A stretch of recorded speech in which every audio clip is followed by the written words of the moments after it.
Morning. So welcome to today's English lesson. We're looking at reading today, and we are going to be identifying implicit and inferred meaning in text. So our aims and outcomes today. By the end of this session, learners must understand what facts are, understand what opinions are, and be able to define bias. You should be able to recognise distinguish facts from opinions, recognise bias in a text, and you could infer meaning in text and recognise euphemisms and irony. So, to start, what does this statement mean? His job was to pack toys into boxes.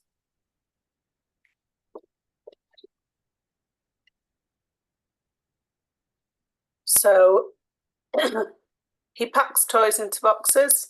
Is that the meaning? What do we think?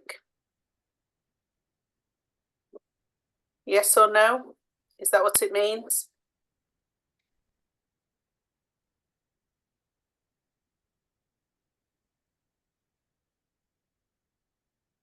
Okay, so let's have some contributions during this morning's session. But moving on with this one, his job is he's got a job. He's put maybe the last one, teacher. Pardon? Maybe the last point. So the meaning is explicit, clear. No. Yes, so he does pack toys into boxes. It's explicit, clear, obvious. It's very simple. So it's just got an explicit meaning, that sentence. We've got a different line, and this is taken from Peter Pan, children's story. Her romantic mind was like tiny boxes, one within the other. So we're still talking about boxes. What do you think this sentence might mean?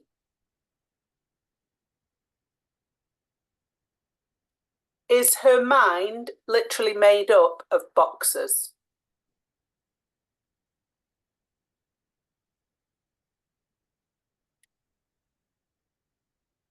So in her head, does she have little boxes floating around? Yes or no?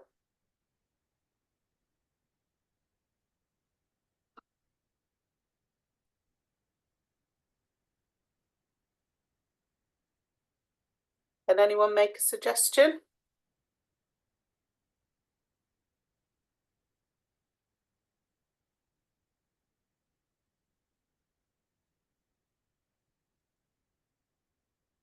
So the answer to my question is no. She does not have a brain of little tiny boxes floating around in her head. I think we all knew that. But the meaning is that her mind was complex and full of different thoughts. So this time the meaning is not explicit, it is implicit. So that means it's unclear, it's hidden. Okay, so you have to use your imagination to deduce the meaning. So this is also known as reading between the lines.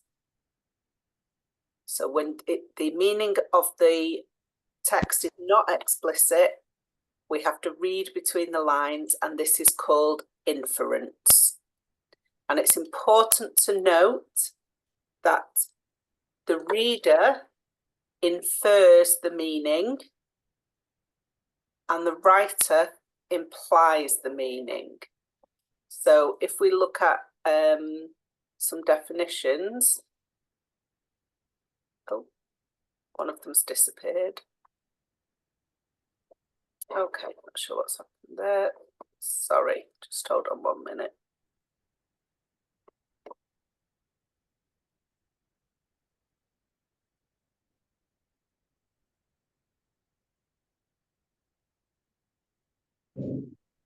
Sorry about that. Okay, so to imply, which is what the writer does, they communicate or suggest an idea without explicitly stating it. Okay. Whereas inference, if we infer something, then that is that we deduce the meaning, or we use clues to find the meaning, although it has not been explicitly stated. Okay, so there's a difference between what the reader's doing and what the writer's doing. Any questions about that? Okay, so in your functional skills assessment, you may be asked questions such as, what is implied by the following quote? Or what can you infer from this quote? So just hold on.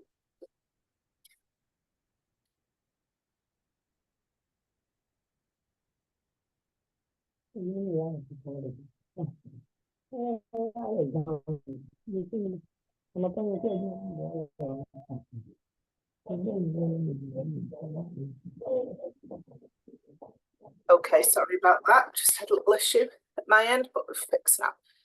So we're going to watch a video about reading between the lines. So it's about inference.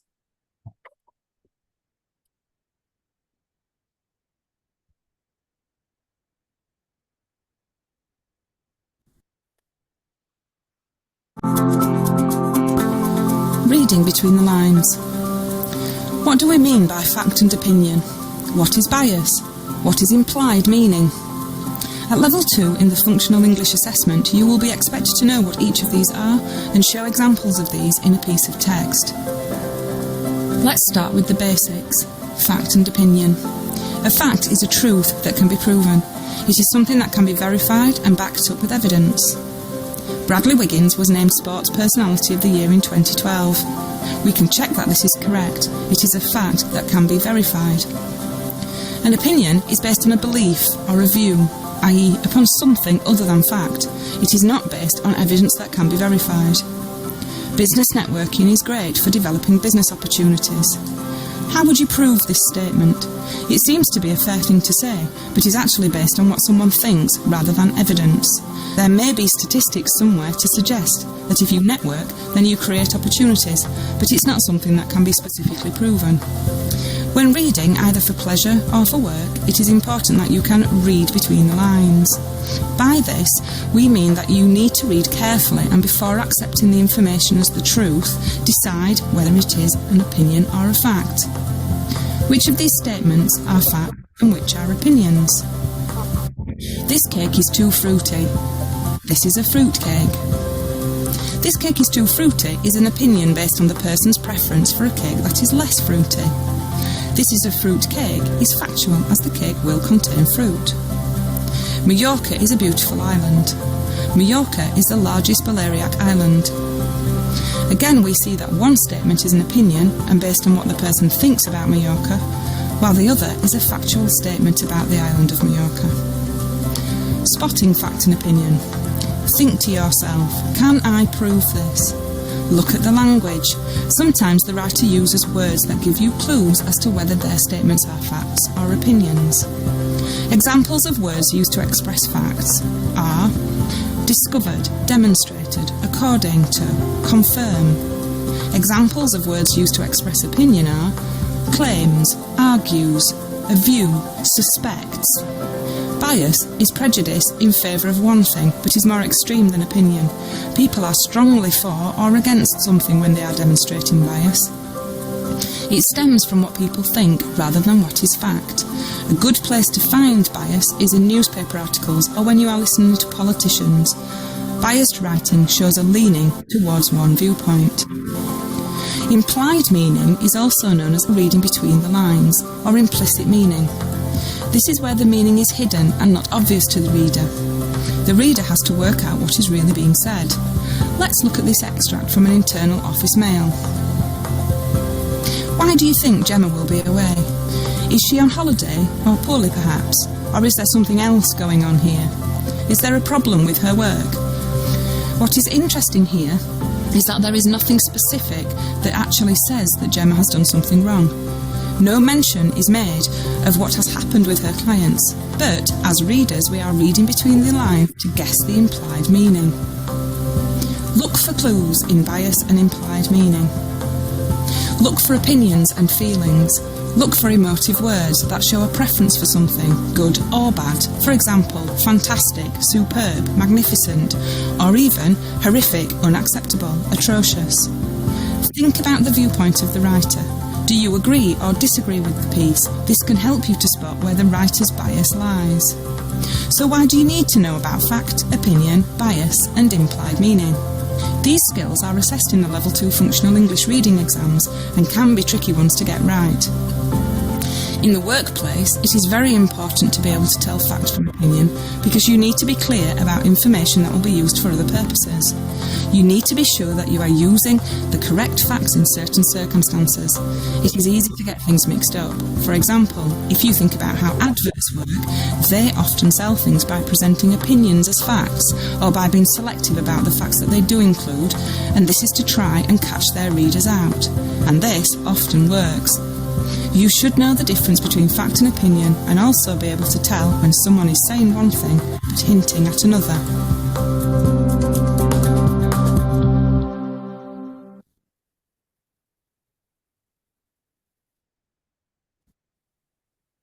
Okay, so that video, any questions about that video? Okay, so fact and opinions, bias and implicit meaning. So we've got those features listed and we've also got the definitions listed, and we need to match the definition to the feature. So if I read out the definition, I want you to tell me that is describing. So what is implied or hinted at, not what is directly stated. So is that fact, opinion, bias, or implicit meaning? If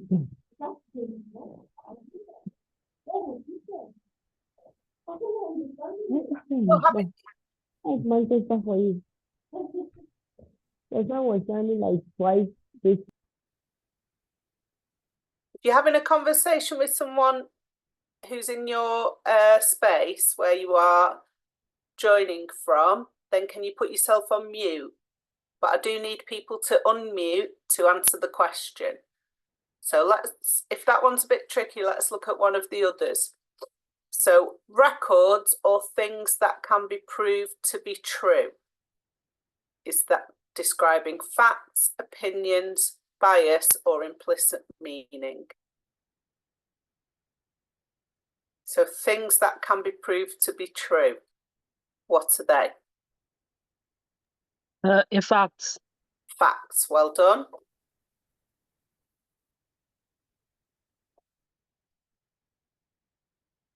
Good. Okay, the next definition, an inclination to one opinion with a refusal to consider others. So taking one side of an argument without considering others. Is that opinion, bias, or implicit meaning?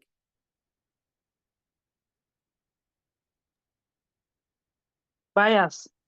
Well done, bias. Views or feelings that can't be proven to be true. Is that opinion or implicit meaning? So views or feelings that can't be proven.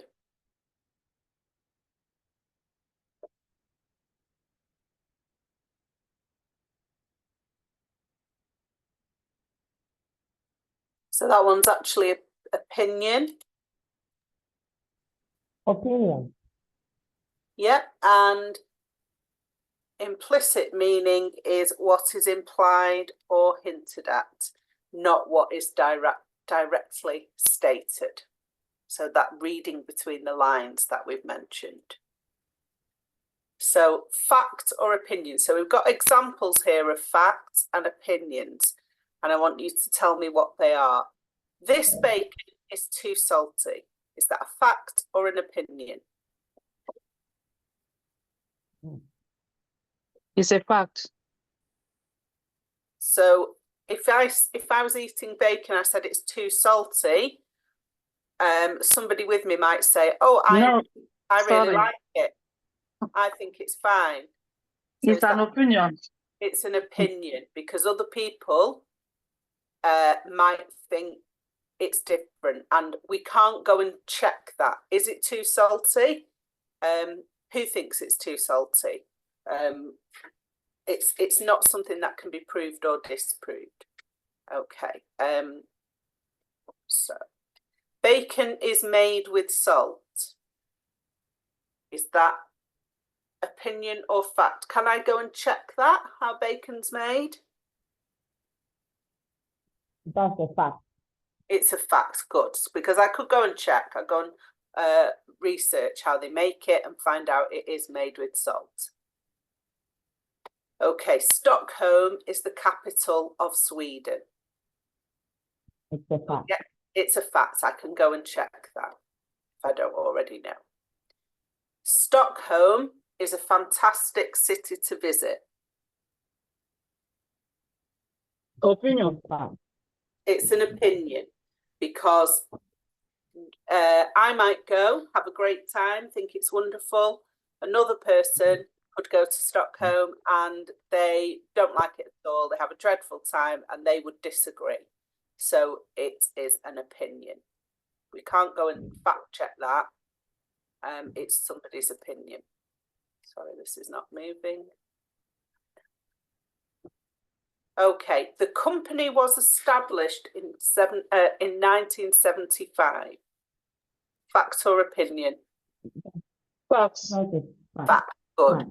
If there's a date, or if the sentence refers to statistics or numerical information, then generally that will be a fact rather than an opinion, because we could go and check those numbers. So we could go and check the date.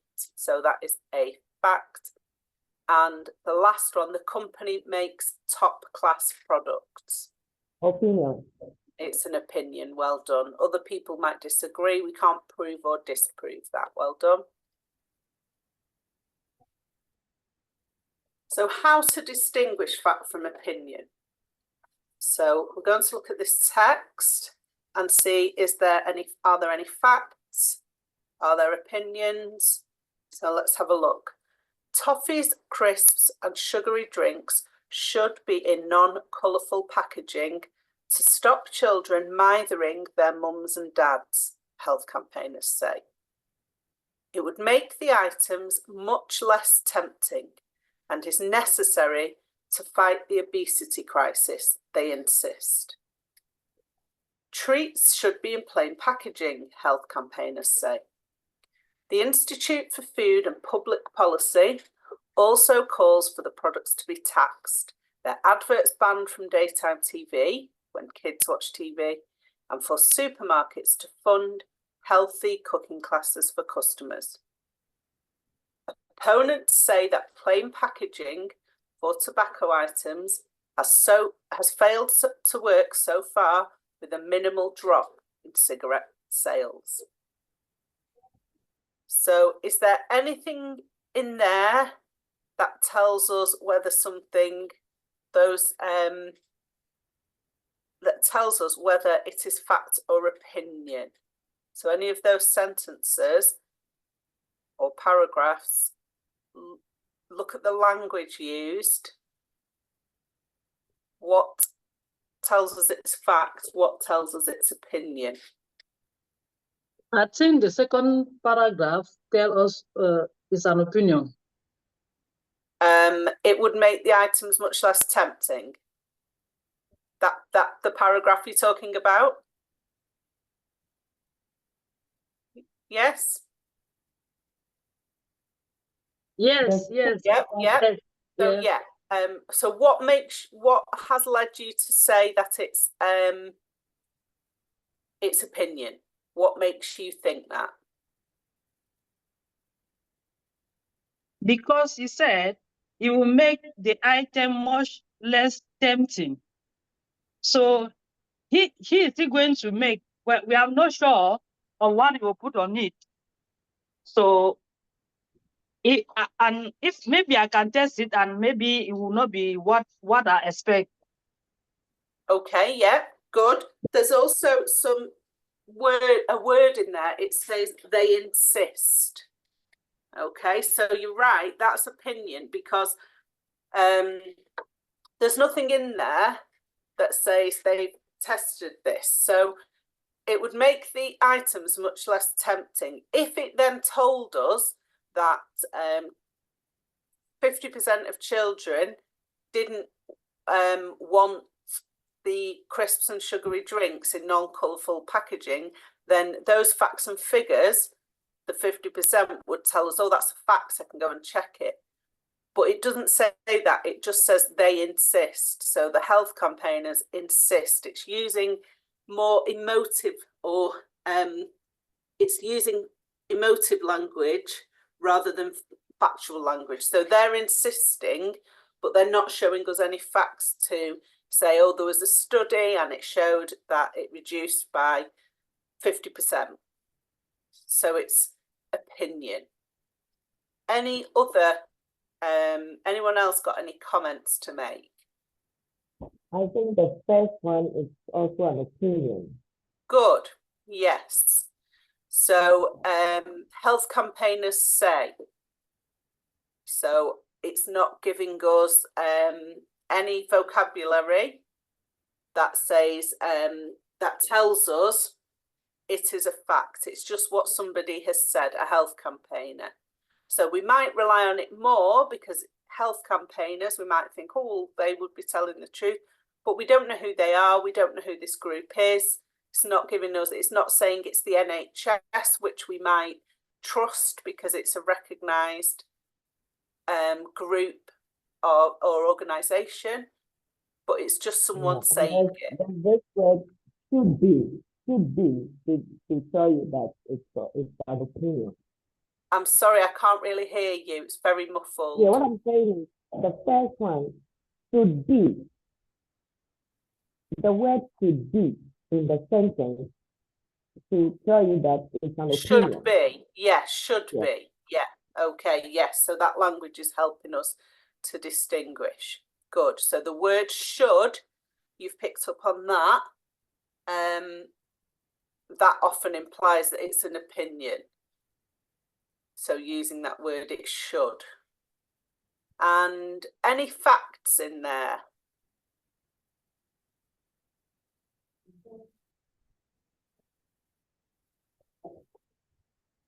So it's not totally explicit, but if we look at the last paragraph or the last sentence, opponents say that the plain packaging for tobacco items has failed to work so far with a minimal drop in cigarette sales.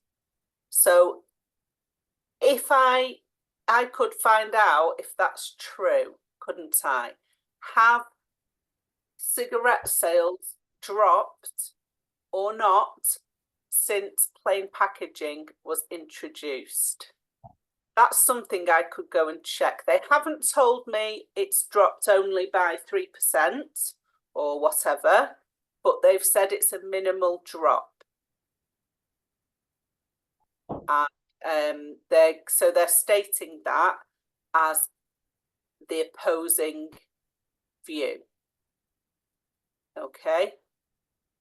Any questions about that? So if we look, sorry, how writers introduce facts and opinion, and this will help us with how we can recognise facts and how we can recognise opinions based on language and other features. There is certainty. So GP referrals have increased by 11%. Okay, so they are using the word have. So that is giving some definition to it. The verb to be, so is, are, and so on. Mercury is 29 million miles from the sun. Not it might be, but it is. So it's definite. Research and references are quoted. So according to Harvard Science. So if research or reference is quoted, we know it's facts because we can go and check it. We can find that Harvard Science review and we can check the information. So it's a fact. Events are listed from the past. So dates, the minister resigned in April 2019. We can go and check that. And recognising opinion. So comments are preceded by I think or I believe. For example, I think student loans are a good idea. So it's an opinion, it's what they think. There is uncertainty and speculation. Changing sweet packet design might help. So there's no definition there, it's uncertain. And verbs are modified with should, would, could, etc. So they should change. So as one of you spotted in the first paragraph, they should be in colourful, non-colourful packaging. Toffees, crisps and sugary drinks should be in non-colourful packaging. So it's not always that simple, but these are really good clues that we can use to decide whether it is a fact or opinion. Okay, so bias. So spotting bias, texts with bias are likely to have some of these features. A one-sided argument, emotive language, a lack of evidence, exaggerated language, a selective use of statistics, a selective use of quotations, sarcasm, and possible negative or positive overtones. In contrast, a balanced text will have the views of a number of people from different sides of an argument. Okay, so bias is when it is one-sided. A text is one-sided. It only gives us one opinion, one side of the argument. So we've got a paragraph to read to try and spot the bias. Recently, I almost wiped out a small, fast-moving group of cyclists after they had swept down Ormond Road and across my path to exit towards the bridge. They suddenly appeared from behind tall plants. Why do we have expensive designer plantings which detract from the purpose of thriving cycling safely at a busy roundabout junction? Keep it low and keep it simple. I also suggest whoever designed these attractive flower beds be given the job of upgrading our pathetic rose garden. It is an embarrassment to show visitors to our city and is without doubt the most unattractive rose garden in the country. So how do we know this is bias? What evidence can we find? So we're looking for any of these features in the text. One-sided argument, emotive language, lack of evidence, So lack of facts and figures, exaggerated language, selective use of statistics, selective use of quotes, sarcasm, and possible negative or positive overtones. So can we spot any of those features within this paragraph?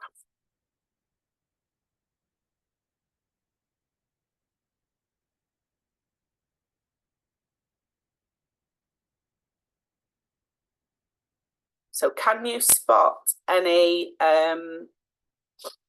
emotive language?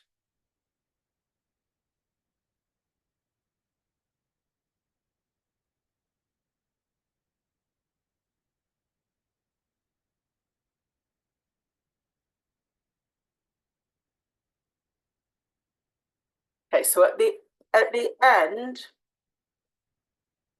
we look towards the end. It is an embarrassment. It's unattractive. Okay. So at the beginning, he's talking about these cyclists suddenly appearing.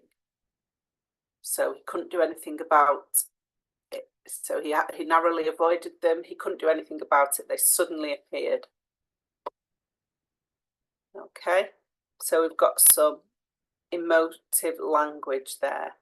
Any other features you can spot? So remember, we're looking for these features.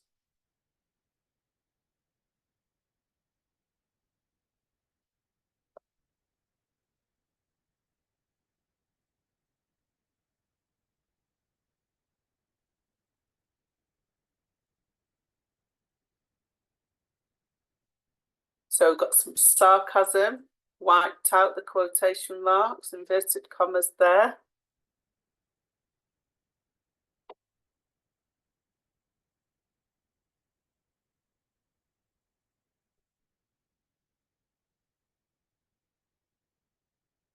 Okay, so it's very one-sided. It only gives us one argument about the designer plants causing visibility issues. We've got exaggeration there, that it's the worst or most unattractive garden in the country. And there's no evidence given that keeping it low and simple would make the roundabout safer. So it's his opinion. It's one-sided. There's no other side of the argument given about why those plants might have been put there, and there might be a very good reason for them. But we don't hear that. We only hear one side of the argument throughout the entire text. Does anyone have any questions about that? Okay, so I'm going to look at another video looking at implicit meaning. So I'm going to share that with you.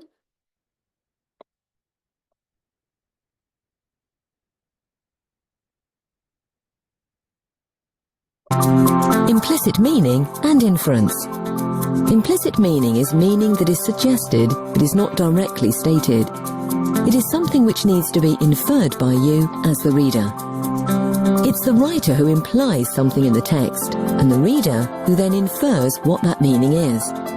We use inference all the time in our interactions with others. We may infer opinions about people from their tone of voice, their body language, the clothes they wear, how others respond to them. We use the same inference when we read the description of characters in a novel, or we infer opinions about celebrities from what we read about them in magazines. Example.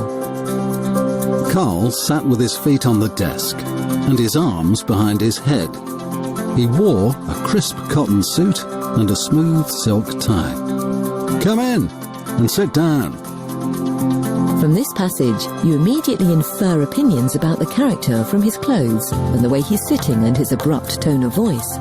He seems wealthy, self-assured, and in control. Implicit meaning. Meaning that isn't explicit or directly stated is often used in persuasive texts. Example. Barker & Sons are a family-owned catering business that has been established since 1923. We pride ourselves on always giving our customers an excellent service. The implicit meaning in the text, or what we infer as a reader, is that this company is safe to do business with, even though it's not directly stated. Implicit meaning can be conveyed with humour and by what's not said. For example, Did you enjoy the latest superhero film? I like the end credits. The implication is a definite no, even though it's not directly stated. To recap, it's the writer or speaker who implies something, and the reader or listener who infers the meaning. Implicit meaning is suggested through language, character, and often through what's not said.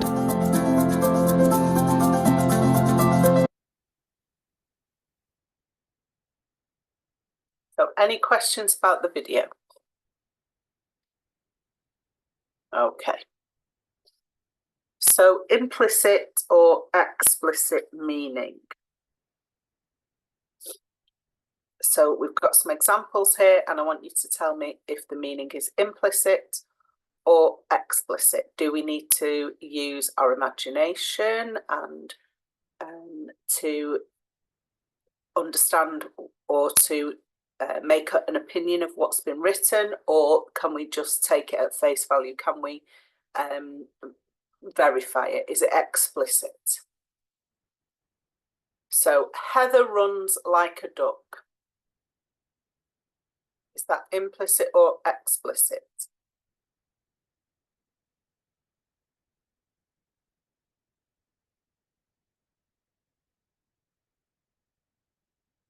So for that one, it's the first one. Let's have a look at that together. So it's implicit. Implicit, yeah. If someone is running like a duck, then the statement is suggesting that she waddles when she runs, so a certain type of movement. So it doesn't say Heather waddles when she runs. That would be explicit. It says she runs like a duck. So we imply from that when Heather runs, she's waddling. Okay. What about Heather ran in a 5K race? Implicit or explicit? Explicit. Explicit, well done. It's clear, clear meaning. We don't need to use any clues.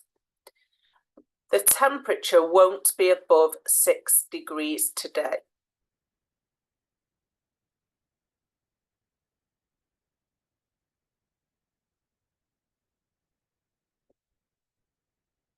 So it's the temperature is going to be 6 degrees or below today. That's what that's implicit. So it's explicit because it's telling us what the temperature will be. But the statement underneath, you'll need a hat and coat today. Is that implicit or explicit? So what does that tell us about the weather? You'll need a hat and coat. It's going to be freezing. Yeah, it's cold, it's freezing. So that, but we're having to use the clue of a hat and coat. So if someone tells you you need a hat and coat today, then you think it's cold, but they haven't said it's cold. They've told you need a hat and coat, but you've used those clues. It's suggested to you that it is cold. So it's implicit. Whereas the statement above, the temperature won't be above 6 degrees today. Well, we know that a temperature of 6 degrees or below is cold. So it's explicit, it's telling us what the temperature is, and that's cold.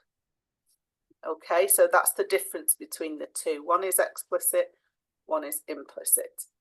The company was established in 1975. Implicit. So that's explicit. It's got, if there's facts and figures, then it is more likely to be explicit. And the final one, it's a traditional company with old-fashioned values.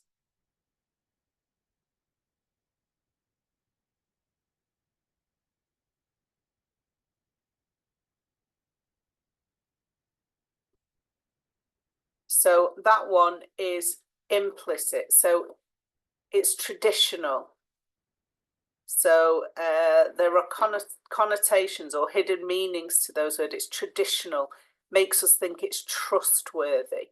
It's got old-fashioned values. Again, the trust. It's long established. Okay, so traditional, old-fashioned values. That suggests to us that it's trusted company that's been around for a long time. Okay, in the example above, we know the company's been around for a long time because it tells us it's established in 1975. But with this statement, it's a traditional company, it's implying that, but it might not be. It could be a new company, but they've got traditional old-fashioned values. So it's implicit. We're making assumptions based on what it tells us. Okay. So infer the meaning. At a recent invitation-only lunch, Minister Emma Jones was attacked by members of the West Coast group, who made their opposition to the rail line very clear. The government may have changed, but the ministers are still listening to the men in suits and ignoring the public who are concerned about the safety, social and environmental consequences. Okay, so what do you think can be inferred by the term invitation-only lunch? So what does that suggest to you?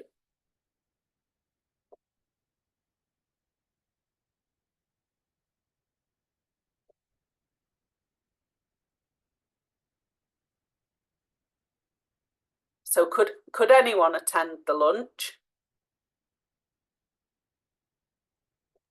No, all by invitation.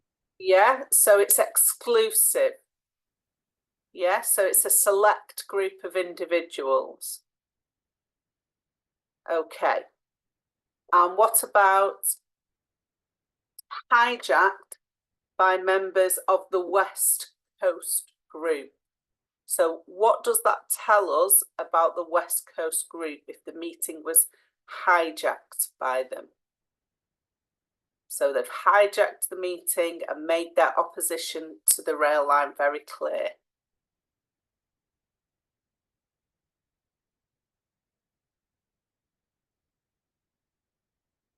So we've got some exaggerated language there, hijacked.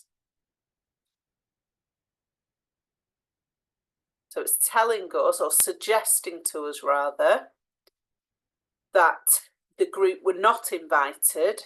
They burst into the meeting and they gave their opinion without being invited to.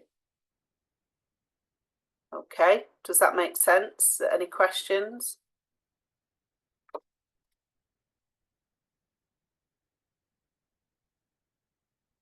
What can you infer by listening to the men in suits?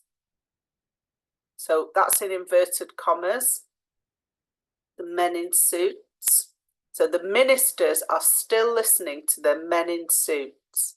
What does that imply? Who do you think those people are?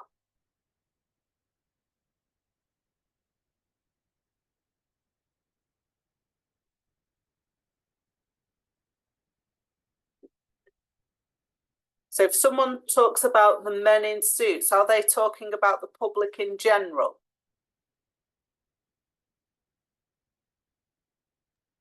All different No, people? it's not the people in general. I think it's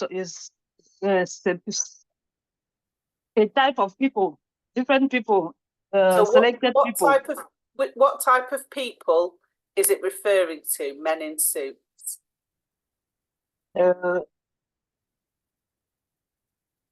I think the people that were invited. Yes, so it's referring to people that are invited. So men in suits, you do sometimes hear that referred to. It means so it would imply that they're talking about the leaders of businesses. So they might not all be men, some of them might be women, but it's just a phrase, it's being sarcastic.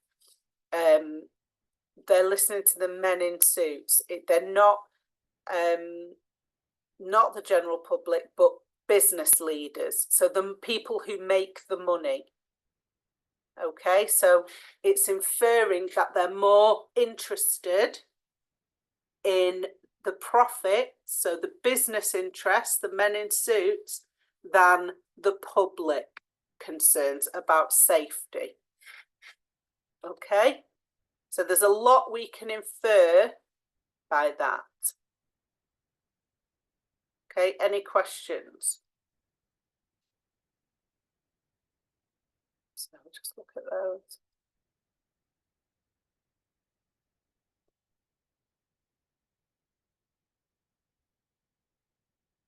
So we've got a bit more information here. At a recent invitation-only lunch, Minister Emma Jones was hijacked by members of the West Coast Group, who made their opposition to the rail line very clear. The government may have changed, but the ministers are still listening to the men in suits and ignoring the public who are concerned about the safety, social and environmental consequences. West Coast Group Coordinator Liam Parry said, "The day government and business stop scratching each other's backs, there will be pigs flying in the sky." Okay, so the hidden meaning, we've already looked at some of that hidden meaning, and we've also got here irony and sarcasm. So the day they stop scratching each other's backs. So what does he mean by scratching each other's backs? So government and business scratching each other's backs. What does that mean? It means supporting. Good. So they're helping each other's helping each other out. Okay, so it's not quite fair. Maybe it's implying there may be some corruption there. They're helping each other. So I'll do this for you if you do this for me. Okay, it's a euphemism, what's known as a euphemism. And sometimes they're in speech marks, those euphemisms. Okay, but it's not exactly what it's saying. It's a phrase to describe something else. And then he says there will be pigs flying in the sky. So what does he mean by that phrase?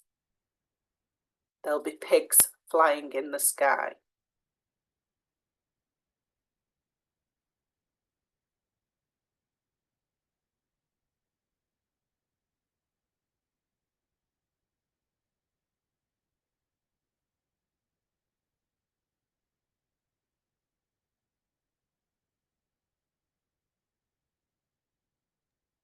It means those that will not be supported, they will lose.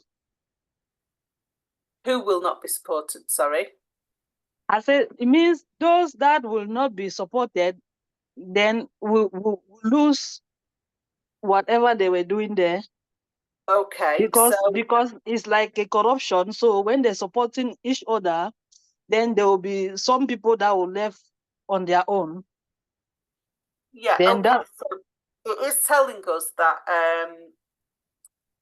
the West Coast Group are not confident that government and business will stop helping each other out, so that their cause, that he's not confident of its success. There will be pigs flying in the sky means it's what's known as an idiom, so it's something that it's a phrase that's used, and it's widely used, but it's not to be taken literally. So we're not going to see any pigs flying in the sky, because that will never happen. So that is what Liam Parry is saying, that it will never happen that government and business will stop scratching each other's backs. So saying there'll be pigs flying in the sky means that you don't believe that thing will happen, because we don't believe that pigs will fly. We know that's not going to happen. Okay, so those euphemisms and idioms can be another way of recognizing the hidden meaning. So something else for us to infer. Okay, any questions about that paragraph? Okay, so we've reached the end. So what is a fact? The way someone feels, a statistic, non-fiction, or something that can be proven to be true.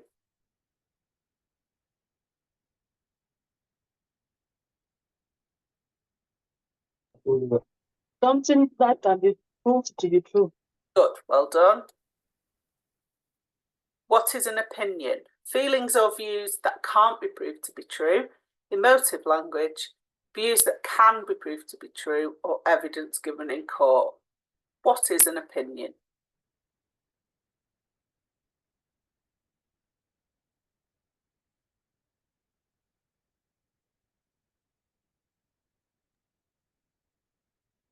Feeling of view that can Good. not be true. Yeah, so we can't prove an opinion. Well done. What is bias? A balanced view, impartiality, a way of thinking about facts and opinions, or a strongly held one-sided opinion.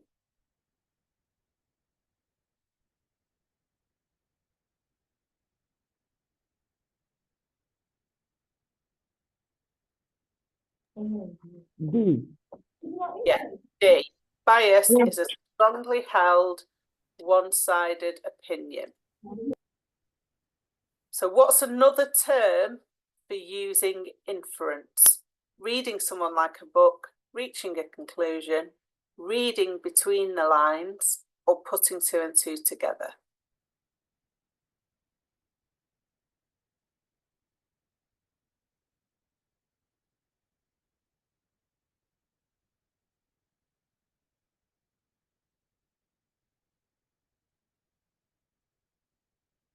Okay, so if we infer something, we are reading between the lines. Okay, so we are deducing information that's not explicitly written. Okay. Okay, so we finished our session for today.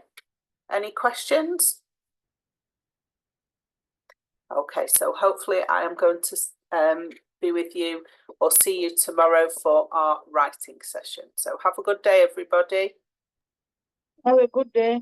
Thank Have a you. good day. Bye now. Thank you. Bye. Bye.